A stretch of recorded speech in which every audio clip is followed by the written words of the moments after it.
Muchísimas gracias, Gaby.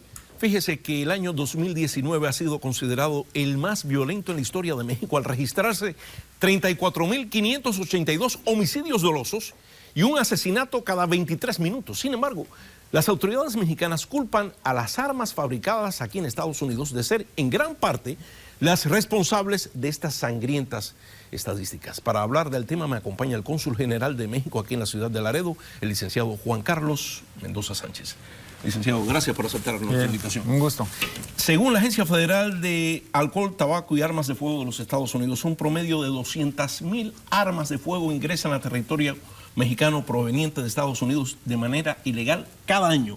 ¿Estamos ante un problema binacional o una crisis binacional? Bueno, yo creo que es un problema binacional.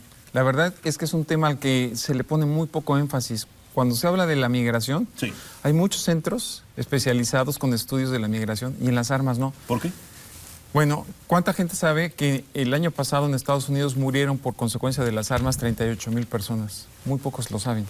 Murieron 15,000 por homicidios dolosos y otros 13,000 por suicidios, no, 23,000 por suicidios, ¿no? Entonces, estamos hablando de 15 y 13, 38,000.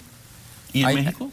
En México, pues acabas de dar las cifras, ¿sí? Entonces, cuando hablamos de cuántos muertos entraron a los panteones por armas de fuego el año pasado, entraron casi los mismos en México que en Estados Unidos.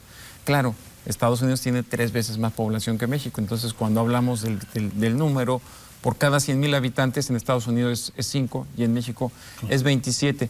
Pero este es un viejo problema. El asunto es que hay que cambiar la percepción. Por ejemplo, mira, Estados Unidos tenía la percepción de que cada país controla lo que pasa en sus fronteras para adentro. Pero eso es nada más por tierra en la frontera mexicana, porque yo te pregunto, cuando alguien va a un aeropuerto y va a China, a Canadá, a México, a cualquier lugar, todos son revisados. ¿Por qué en la frontera no nos ayudan? Nosotros hemos estado ayudando en temas que no son realmente la máxima prioridad en México, como las drogas. Las drogas es un tema que es la más alta prioridad para Estados Unidos, y la migración de otros no mexicanos también es un problema. Y hemos estado ayudando con nuestros recursos, con nuestros hombres. Entonces, lo que estamos exigiendo a Estados Unidos, no echamos la culpa.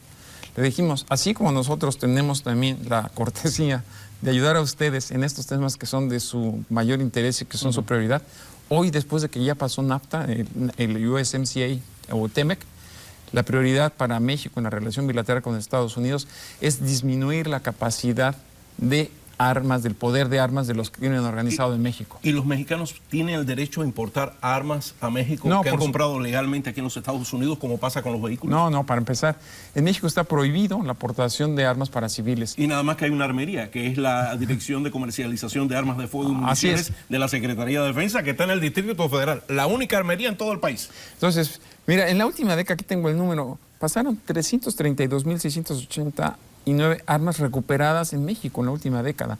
Entraron 2.5 millones la última década de armas de manera ilícita a México.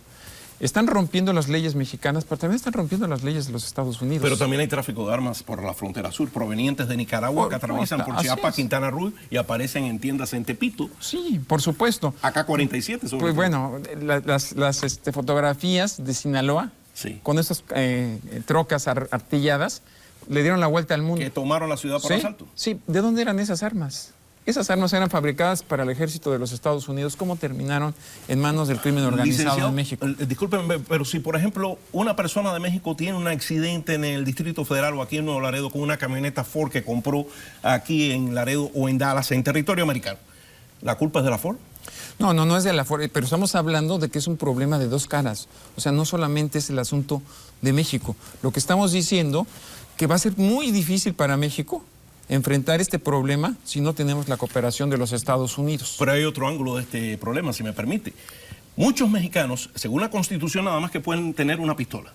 Y en caso de que se dediquen a la cacería, un fusil, o 9 fusiles de caza, usted corríjame, pero una pistola, nada más, después de rigurosísimos trámites para solicitarlos, que demoran meses. la violencia no concede tregua. Y hay muchos mexicanos que están clamando por tener un arma de fuego para defenderse porque no confían en las fuerzas de seguridad ni en la policía, porque saben que muchos de ellos están coludidos con el narcotráfico y el crimen organizado. Sí, no, eso no va a ocurrir en México. En México no va a ocurrir, no, la ley prohíbe las armas, sobre todo las armas que son para uso reservado del ejército. En estas que tú bien mencionabas, Miguel, sí se puede tener un arma en México y se solicita el registro ante la Secretaría de la Defensa Nacional.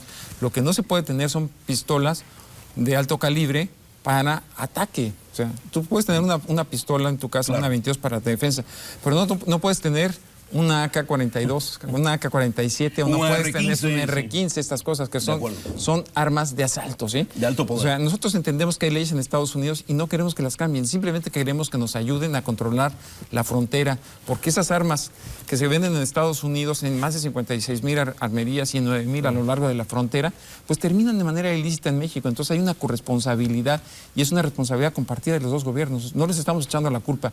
Lo que queremos es que nos ayuden a disminuir la capacidad de fuego del crimen organizado. El resto del trabajo lo vamos a hacer nosotros. Hoy tenemos Guardia Nacional, hoy tenemos nuevas leyes, hoy tenemos muchos instrumentos que antes no existían con los que se va a enfrentar al crimen organizado. Y ya para terminar, con las armas de fuego, ¿no piensa usted que pasa lo mismo que con el consumo de drogas? Que México dice, bueno, el problema es los millones de consumidores que hay en Estados Unidos comprando drogas, esos son los que promueven el narcotráfico.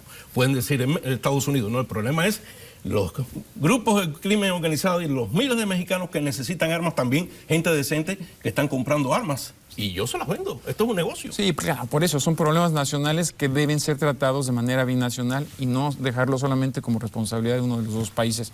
Como nosotros no dejamos las drogas, claro, o la migración como responsabilidad de los estadounidenses, también le entramos y cooperamos, y entonces también queremos y exigimos la misma cooperación en el tema de armas. Licenciado, se nos agotó el tiempo, pero me dio mucho gusto conversar con usted sobre este tema y agradezco que haya aceptado nuestra invitación. Un placer, como siempre. Que se repita.